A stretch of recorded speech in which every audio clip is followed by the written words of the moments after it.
అంటే నేనేమన్నాను, ముందు నుంచి పాపం కేసీఆర్ గారిని తప్పించి ఆ కుర్చీని గుంజుకోవాలని హరీష్ కేటీఆర్ పోటీ పడుతున్నారు. సో ఒకసారి వాళ్ళకి అవకాశం ఇస్తే వాళ్ళ పరిస్థితి ఏదో వాళ్ళకి అర్థం కావాలని కేసీఆర్ గారు మౌనంగా ఉన్నారని నేను అనుకుంటున్నా. కేసీఆర్ గారు క్రియాశీలక రాజకీయాలలో లేరు, వారి ఆరోగ్యం కూడా అంతంతగానే ఉంది. క్రియాశీలక రాజకీయాలలో లేకుండా ఆరోగ్యం అంతంతగా ఉన్న ఒక నాయకుడిని విమర్శించడం భావ్యం కాదని నేను భావిస్తున్నా. కేసీఆర్ గారు క్రియాశీలక రాజకీయాలకు వచ్చినప్పుడు తప్పకుండా వారి పట్ల నేను స్పందిస్తాను. నా సూచన ఒక్కటే మీకు, ఇక డెవలప్మెంట్ మీద ఫోకస్ పెడదాము.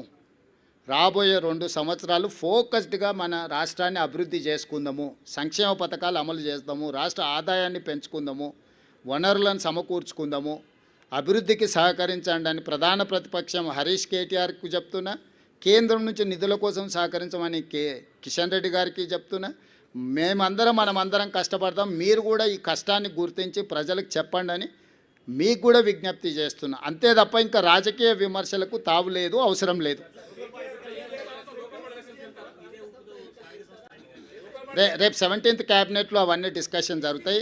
17 తారీఖు రోజు క్యాబినెట్ సమావేశం ఉన్నది. క్యాబినెట్ సమావేశంలో మంత్రులందరూ సూచనలు తీసుకున్న తర్వాత స్థానిక సంస్థల ఎన్నికలకు సంబంధించి ఉన్న పరిణామాలు, న్యాయస్థానంలో ఉన్న అంశాలను వీటన్నిటిని పరిగణలోకి తీసుకున్న తర్వాత ఒక నిర్ణయానికి వస్తాం. Thank you.